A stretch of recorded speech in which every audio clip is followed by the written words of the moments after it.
Thank you, Mr. Chairman. I also want to thank the witnesses for your appearance here.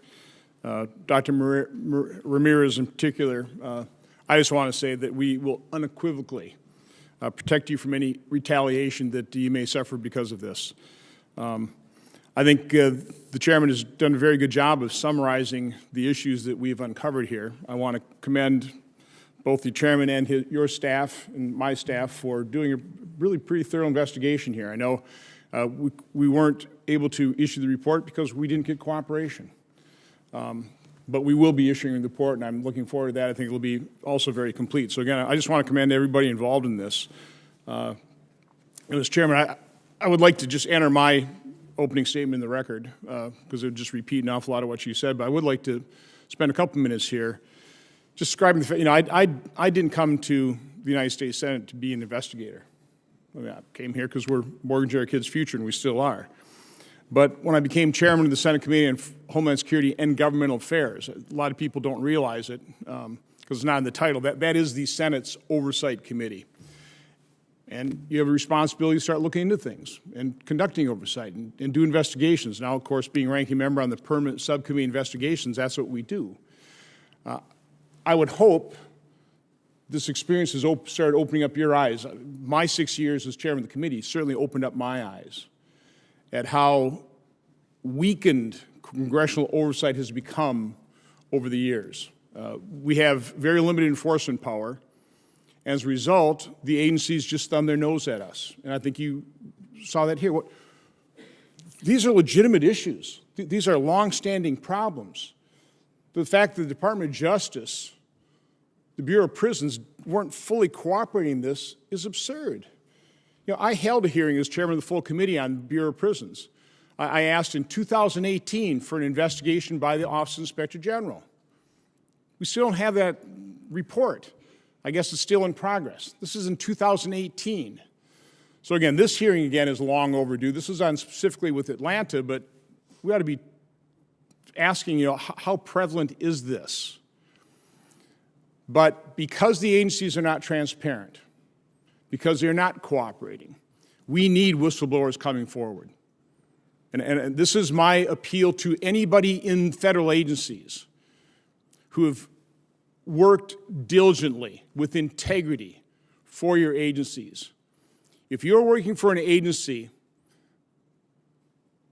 that has lost its credibility, is not operating with integrity, please come forward. We need to hear you. The only way this is going to get corrected, the agencies, the departments are not going to correct their own problems. They're not going to make them public. And the only way these problems are corrected is if they are made public, and that is with congressional oversight and public exposure. And so we need whistleblowers. I have to highlight an extraordinary letter written yesterday by Senator Chuck Grassley involving a joint investigation we've been conducting for a couple of years.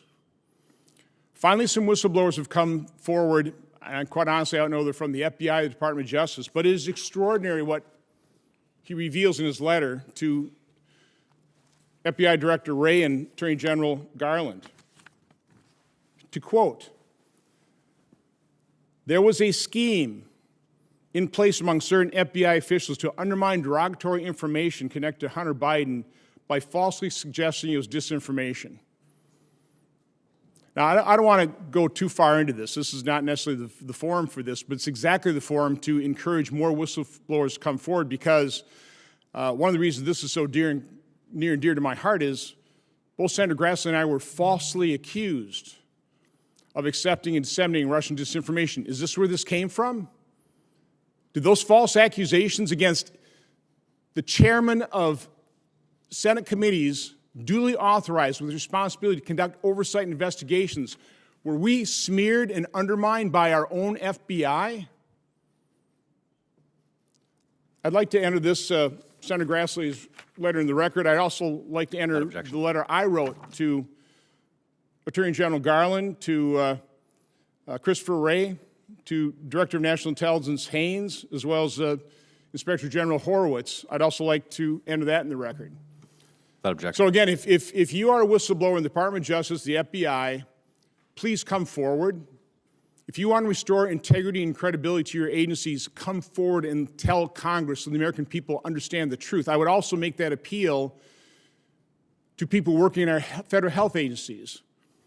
Our response to COVID has been a miserable failure, largely because our health agency has not been transparent. I've written 43 oversight letters to the agencies where I've gotten responses. They're non-responsive responses. Generally, I don't even get answers.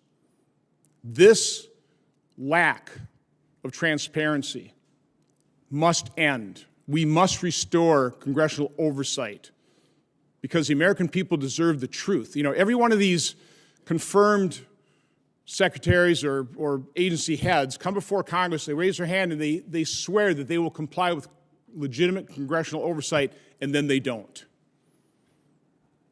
This has to end. The American people deserve transparency, they deserve honesty, they deserve the truth. So again, Mr. Chairman, I appreciate the work you've done on this. This is important information. The only way this is going to get fixed in Atlanta in other prisons is if people, the American public, is aware of what's going on. Because obviously the Bureau of Prisons isn't fixing it. They haven't fixed it. This requires public pressure, and that requires congressional oversight. So, you know, again, I commend you for drawing a line and insisting on cooperation. We didn't get it. We finally got it the 12th hour. But this is exactly what's required. And again, I'm hoping you're now realizing, again, just a fraction of the frustration I've been feeling for 6 years, trying to get to the bottom and trying to provide the American people the truth. Thank you.